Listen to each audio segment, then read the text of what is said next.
The large alien ship moved slowly through space. Inside, Ambassador James stood straight and tall, the last hope for peace between humans and the Dominion. For 200 years, humans had tried to be friends with these aliens. 200 years of giving gifts, sharing knowledge, and asking for respect. 200 years of being treated like children. James looked at his reflection in the window. His gray hair and tired eyes showed the weight of his task. He carried a small black case that held Earth's final peace offer. He had practiced his speech 100 times. This had to work. "We are docking now, Ambassador," said the pilot. "The Council is waiting." James nodded. "Thank you, Mike. Let's hope they listen this time." The ship connected to the massive space station where the Dominion Council met. 7 different alien species ruled the known galaxy from this place. They were taller, stronger, and had better technology than humans. At least that's what they believed. James walked down the long hallway, his footsteps echoing. 2 tall green aliens with 4 arms each guided him. They did not speak to him. They never did. The council chamber was huge, with a ceiling that seemed to touch the stars. 7 alien leaders sat on high chairs, looking down at the single human standing below them. "Ambassador James of Earth," announced a loud voice, "here to present yet another proposal." James stepped forward and bowed slightly. "Honorable Council, I bring greetings from Earth and all human colonies. We come once again in peace seeking." "We have heard these words before," interrupted the leader, a blue-skinned alien named Lord Vex. His voice was cold. "For 2 centuries, we have listened to humans beg for a place among the stars." James tried again. "This proposal offers new trade routes that would benefit." Silence. Lord Vex stood up. He was 3 times taller than James. "The council has made a decision before you even arrived." The other council members nodded. One of them, with scales instead of skin, laughed softly. Lord Vex continued, "Earth and its colonies have resources we need. Your population grows too quickly. We will now manage both." James felt cold fear in his stomach. "Manage? What does that mean?" "It means," said Lord Vex, "that humans will serve a purpose in our dominion. Nothing more. Your proposal is rejected without review." The council members stood up together, showing the meeting was over. But James didn't move. 200 years, he said quietly. 200 years of trying to be your friends. Is this your final answer? Lord Vex waved his guards forward. "Remove the human. We have more important matters to discuss." As the guards took James's arms, Lord Vex said, "Wait. Bring him to my chambers. I will explain to him personally why humans will never be our equals."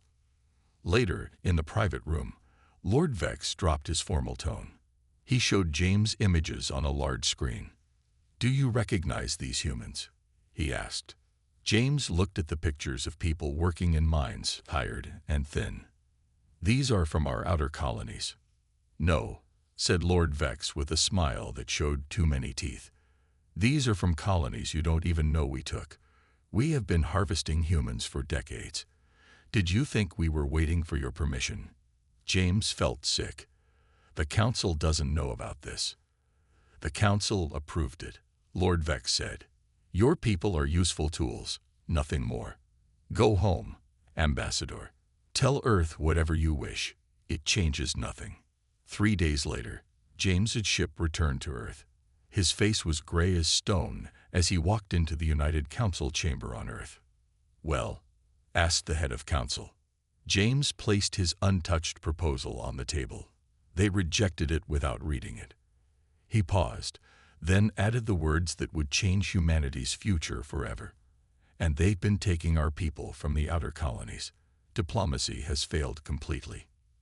The room fell silent. 200 years of peace was about to end. 12 hours after Ambassador James returned to Earth, the United Council chamber was full. Leaders from every part of Earth sat around a large round table. Their faces were grim. Military officers stood against the walls. Scientists waited nervously in the corners. "This meeting is now in session," said Counselor Marcus, the head of Earth's government. His deep voice carried through the room. What we decide today will change our future forever. Ambassador James stood and told his story again. He described how the Dominion had laughed at Earth's final peace offer, how they planned to manage Earth's resources and people, how they had already been taking humans from far colonies. When he finished, the room was quiet. Then Marcus spoke. For 200 years, we have tried peace. We have bent our knee while building our strength in secret. I believe that time is over. He looked around the room. Dr. Lisa, please step forward. A woman with short gray hair walked to the center of the room. She carried a small computer. I am the head of Earth's weapons division, she said. For almost 2 centuries, we have been developing Project Prometheus. These are weapons the Dominion does not know we have. She touched her computer, and images filled the air above the table. Strange ships, powerful guns, devices no one had seen before. While we sent ambassadors with gifts, Dr. Lisa explained, we built these in hidden bases throughout our solar system. The Dominion thinks we are weak. They are wrong. Counselor Marcus nodded. Captain Tom, your report. A tall man in a black uniform stepped forward. His face had scars from old battles. We have ships disguised as traders in every part of Dominion space, he said. We have maps of all their bases, supply lines, and weak points. We have soldiers trained and ready. He pointed to a map of stars. We can strike here, here, and here at the same time. They will not expect it. The room filled with voices, some scared, some angry. Marcus raised his hand for quiet. We have tried peace for longer than any of us have been alive, he said. We have given the Dominion every chance. Now they take our people as slaves. They plan to take our world. There is only one choice left. An old woman at the far end of the table spoke up. My grandmother told me stories of war on Earth, of the horror and death. Are we ready to bring that to the stars? Captain Tom answered her. They already have. The question is whether we fight back or surrender. Ambassador James stood again. I spent my life working for peace. I believed in it. But now I see that the Dominion never did. They were just waiting until they were ready to take what they wanted. Marcus looked at each person in the room. We must vote. Do we continue to seek peace, knowing it will fail? Or do we show the Dominion that humans are not as weak as they believe? One by one, they voted. When it was done, Marcus announced, the vote is unanimous. The peace doctrine that has guided us for 2 centuries is over. He pressed a button on the table. Send the message to all human colonies. Activate Protocol Ares. Dr. Lisa whispered, Ares, the god of war. Marcus nodded. For 200 years, we hoped for the best while preparing for the worst. The Dominion has chosen this path, not us. He looked at the stars visible through the ceiling window. They believe they know humans. They have no idea what we can do when pushed too far. Captain Tom smiled for the first time. The day humans abandon peace, the universe will tremble. In bases hidden throughout the solar system, weapons powered up. Ships that had pretended to be weak revealed their true strength.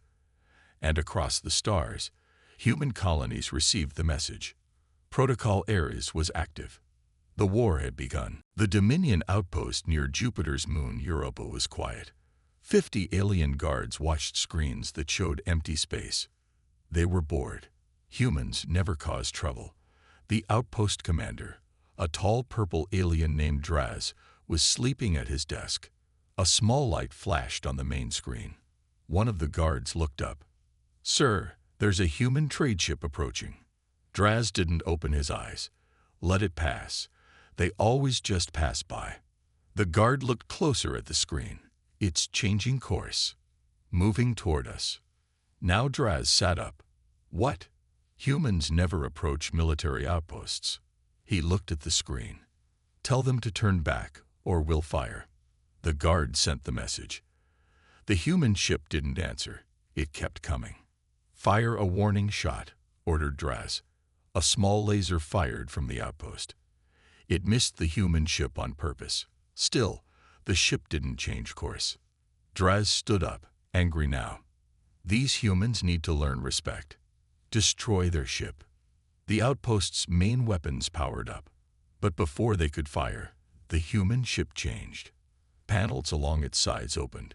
What looked like a simple trade ship suddenly revealed rows of weapons. "That's not a trade ship," shouted Draz. "Full shields now." It was too late.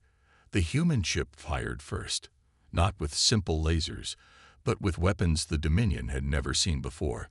The outpost's shields failed instantly. The second shot cut through the main power core. Draz barely had time to send a message. "Under attack by humans. They have hidden weapons. Send help." The outpost exploded in a ball of light that could be seen from Earth. At the same time, all across Dominion space, the same thing was happening. Human ships that had pretended to be weak for years suddenly revealed their true power. 20 Dominion bases were attacked at once. Supply ships were destroyed. Communication centers went dark. In a large Dominion city on a planet called Nex 5, a human named John put down his cleaning tools. For 10 years, he had pretended to be a simple worker. He cleaned floors in a major Dominion military building. The aliens never really looked at him. He was just a human, nothing important. John walked to a small room in the back of the building. He opened a panel in the wall that no one knew about. Inside was a small box. He pressed his thumb against it, and it opened. Inside was a device he had built piece by piece over years. He placed it against the main power system and pressed a button. Then he walked out of the building, got in his small car, and drove away. Behind him, the building's systems began to fail. Weapons stopped working. Doors locked. Communications went down. All across the galaxy, humans who had worked as servants, cleaners, and low-level workers revealed themselves as soldiers. They had been placed years ago, waiting for this day. On a Dominion warship, the commander received fragments of messages from 20 different places. All reported the same thing: humans attacking without warning, with weapons they shouldn't have. "Impossible," he said. "Humans are peaceful. They're weak. They've been begging for our friendship for 200 years. His second-in-command looked at the reports with wide eyes. "It seems, sir, that they were not as weak as we thought, and definitely not as peaceful."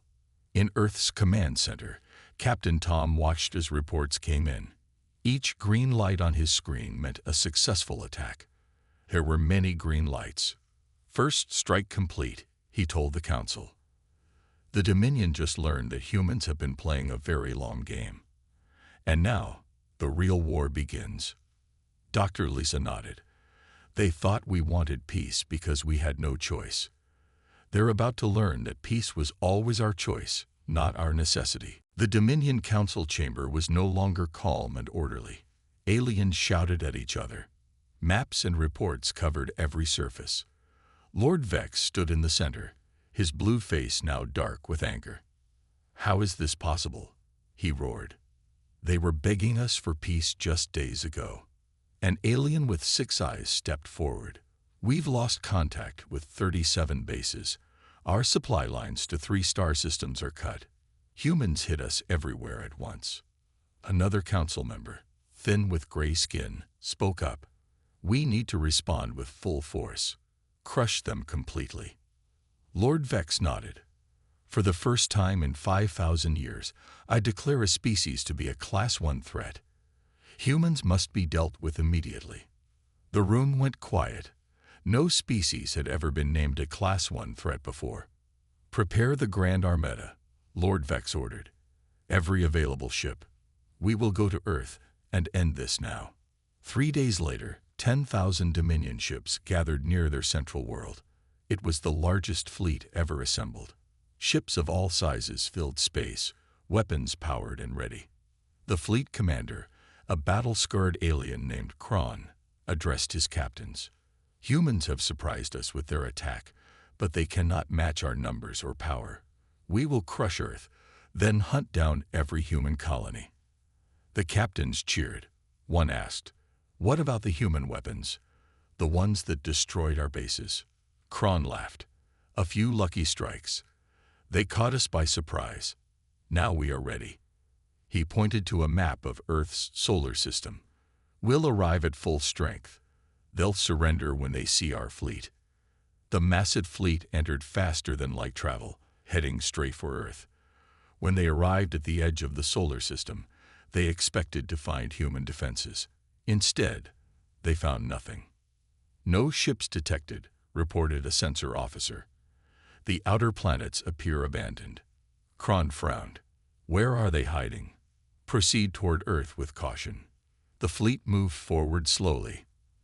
They passed Jupiter, then Mars. Still no human ships, no defense stations, nothing.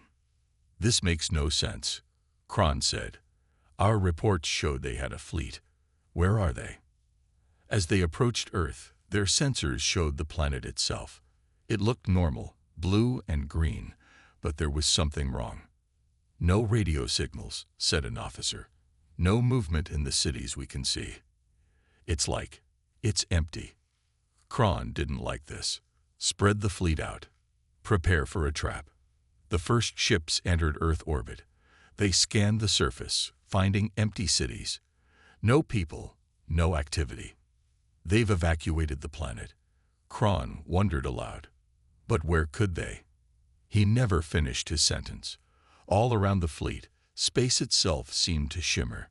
Hidden devices, planted long ago in Earth's orbit, suddenly activated. They weren't bombs or lasers. They were quantum mines, weapons that distorted space itself. 3,000 Dominion ships disappeared instantly, caught in quantum fields that tore them apart. "It's a trap," screamed Kron. "Pull back. Pull back." But more mines activated.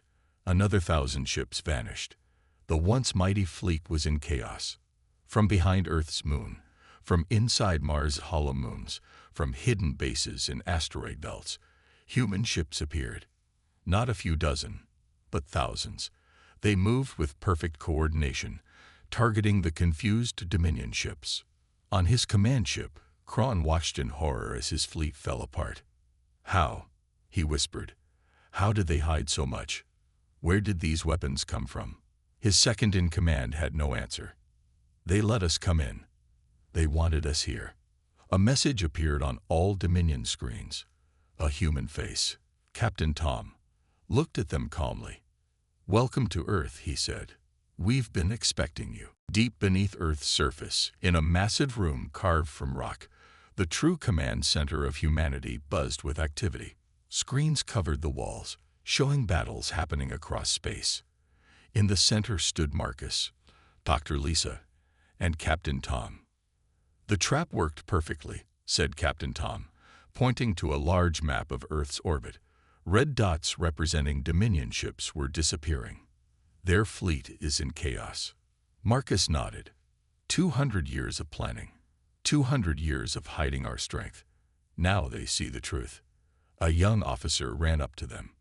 "Sir, we've lost contact with our base on Mars." Captain Tom didn't look worried. "That was expected.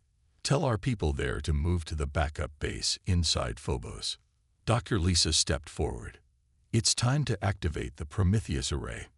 Marcus thought for a moment, then nodded. "Do it." Dr. Lisa walked to a special console and placed her hand on a scanner. A hidden panel opened, revealing a red button. "When I press this," she explained, "the devices our ships planted near Dominion communication hubs will activate. They won't be able to talk to each other across star systems." She pressed the button. On the screens, strange devices hidden near Dominion worlds began to glow. They sent out invisible waves that disrupted the technology the Dominion used to communicate faster than light. In space, the remaining Dominion ships tried to call for help. Their messages went nowhere. "We can't reach command," said a Dominion officer to Fleet Commander Kron. "We're cut off." Kron stared at the screens as more of his ships were destroyed. How? How did humans do this? They were so far behind us in technology. The truth was that humans had never been as far behind as they pretended. For 2 centuries, while sending peace missions, humans had been studying Dominion technology. They captured damaged Dominion ships, took them apart, and learned their secrets. They built their own versions, then made them better. Deep in the asteroid belt, hidden bases opened like flowers. Ships poured out, heading toward the scattered Dominion fleet. Each human ship was smaller than the Dominion ships, but they were faster and had better weapons. In the Earth Command Center, Marcus watched as Captain Tom directed the battle. "Our ships are attacking from all sides," Tom reported. "The Dominion fleet is trapped between our forces and the quantum mines." Dr. Lisa pointed to another screen. "Look at this. The Dominion are trying to use their main weapon, the one that can destroy planets." They watched as a massive Dominion ship charged its main gun. Before it could fire, 3 human ships appeared behind it. They fired special weapons that cut through the Dominion ship's engines. "How did they know exactly where to hit us?" asked a dying Dominion captain as his ship fell apart around him. The answer was simple. Humans had been studying Dominion ships for 200 years. They knew every weakness, every blind spot. In the command center, an officer approached Marcus. "Sir, we're receiving messages from other species in the Dominion. They're asking if we'll help them fight too." Marcus raised his eyebrows. "Other species want to join us?" The officer nodded. "The Dominion rules over dozens of other alien races. Many of them are treated badly. They'd been watching us fight, and now they want to rebel too." Captain Tom smiled. "The Dominion is collapsing from within." Marcus turned to Dr. Lisa. "This is moving faster than we expected. The Dominion called us a threat. They were right to be afraid." Outside, in space, the remains of the once proud Dominion fleet were running away. Earth was not the easy target they expected. Humans were not the weak species they thought. And this war was just beginning. 3 weeks after the battle at Earth, the war had spread across the stars. News of the Dominion's defeat traveled fast. Species that had been ruled by the Dominion for thousands of years began to whisper, if humans could fight back, perhaps they could too. On a planet called Rill, the local Dominion governor watched with fear as crowds filled the streets. The people of Rill, tall with 4 arms and golden skin, had been slaves for 500 years. Now they were shouting for freedom. "This is because of the humans," the governor said to his guards. "Call for more troops." Before the guards could move, the doors to his office burst open. A group of Rillians entered, led by a human woman. "Who are you?" the governor demanded. The woman smiled. "My name is Elena. I've lived on your world for 15 years, helping the Rillians prepare for this day." The governor's eyes widened. 15 years. Impossible. "Humans are patient," Elena said. "And we've been busy. While the Dominion watched our peace missions, we sent people like me to every world you control." Outside, the sounds of fighting grew louder. The Rillian Revolution had begun. Similar uprisings happened on a dozen worlds at once. Species that had been conquered by the Dominion saw their chance for freedom. And on each world, there were humans who had been living there in secret, helping them prepare. In the Earth Command Center, Marcus met with leaders from 7 alien species via secure video links. They were all different shapes and colors, but they shared one thing: hatred of the Dominion. "We welcome you all as allies," Marcus said. "Together, we can end the Dominion's rule forever." A tall, thin alien with silver skin spoke. "For 1,000 years, my people have been forced to work in Dominion mines. We thought no one would ever help us." "Humans know what it's like to be looked down on," Marcus replied. "We offer friendship based on respect, not power." The alien leaders talked among themselves, then turned back to Marcus. "We agree to join your alliance. What do you call it?" Marcus smiled. "The Terran Alliance." Terra is an old name for Earth. Over the next few days, more species joined. Each brought knowledge of Dominion worlds, bases, and weaknesses. Captain Tom worked with their military leaders to create battle plans. "The key," he explained, is to hit them where they don't expect. The Dominion thinks in straight lines. They attack with overwhelming force. We must be smarter. The new allies learned human military ideas. Appear weak when strong, strike where least expected, use the enemy's size against them. On the Dominion fortress world, Lord Vex couldn't believe the reports. Not only had Earth defeated their fleet, but now a dozen worlds were in open rebellion. How is this happening? He shouted at his commanders. How did humans unite our slave species against us? A commander nervously replied, "It seems humans have had agents on these worlds for years, possibly decades. They've been planning this." Lord Vex smashed his fist on the table. "Impossible. They're just primitive humans." At that moment, the lights in the fortress flickered. Then communications went down. Then defense systems failed. Deep inside the fortress, in rooms the Dominion thought were secure, sleeper agents from 5 different species activated. They had worked as servants, guards, and technicians, waiting for this moment. Humans had trained them, given them weapons, and taught them patience. Across 100 Dominion worlds, the pattern repeated. Underground rebellions, long prepared, burst into the open. The Dominion, once all-powerful, found enemies everywhere they looked. And leading it all were the humans, who had turned 2 centuries of apparent weakness into their greatest strength. 6 months after the war began, the Dominion was losing everywhere. Their once mighty empire was falling apart. The Terran alliance grew stronger each day as more species joined the fight for freedom. Captain Tom stood on the bridge of his flagship, the largest human warship ever built. Around him, a fleet of 5,000 ships, human and alien together, prepared for the final battle. "All ships report ready," said his second-in-command. Tom nodded. "Begin the attack on my mark." He took a deep breath. Mark. The massive fleet moved forward toward the Dominion fortress world. This was the heart of their empire, a planet covered in weapons and shields. No enemy had ever reached it before. On the planet's surface, Lord Vex watched the approaching fleet with disbelief. How did it come to this? He asked no one in particular. 6 months ago, we ruled half the galaxy. Now we fight for survival. A messenger ran into the room. "Sir, our outer defenses have fallen. The human ships, they knew exactly where to hit us." Lord Vex closed his eyes. Of course they did.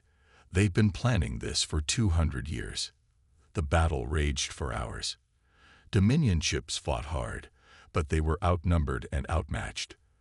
The Terran Alliance forces moved like they had practiced this attack 1,000 times. Inside the fortress, alien slaves rose up against their masters. Guards who had secretly joined the rebellion opened doors and disabled weapons. The fortress, once thought impossible to breach, was falling from within and without. Captain Tom led a small team to the central chamber where the Dominion Council was hiding. When they broke through the final door, they found Lord Vex standing alone. The other council members fled. He said, his voice tired, "I stayed to face what we created." Tom kept his weapon raised. "You created this when you refused peace, when you took our people as slaves, when you thought we were too weak to fight back." Lord Vex nodded slowly. "A mistake we will never make again." He placed a device on the table between them. "This is the Dominion surrender. Unconditional, as you would say." 1 month later, Ambassador James walked into a new council chamber. This one was different from the old Dominion room. The seats were all at the same level. No species sat higher than others. Representatives from 30 former Dominion worlds waited for him. They had come to sign a new agreement, one that would replace the Dominion with something better. James spoke clearly. 200 years ago, humans reached for the stars hoping to find friends. Instead, we found the Dominion. We tried peace until peace was no longer an option. He looked around the room. Today, we offer a new way forward. Not an empire, but a true alliance. Not masters and slaves, but equals. The representatives stood and applauded. One by one, they signed the new accord. The Dominion was officially dissolved. The Terran Alliance would take its place, built on respect rather than fear. Later, James walked with Marcus through the halls of the new Alliance headquarters. "Did you ever think it would end like this?" James asked. Marcus smiled slightly. "We always hoped for peace, but we planned for war from the day we first reached the stars. Humans understood something the Dominion never did." "What's that?" asked James. "An old Earth saying, if you want peace, prepare for war." Marcus looked out at the stars. The Dominion thought our peace offerings meant weakness. They never understood that peace was always our choice, not our necessity. In a classroom on a distant world, alien children studied history. Their teacher pointed to an image of Earth. "This," the teacher said, "is where it all changed. The day humans abandoned peace, the universe trembled. And when the trembling stopped, a better galaxy emerged."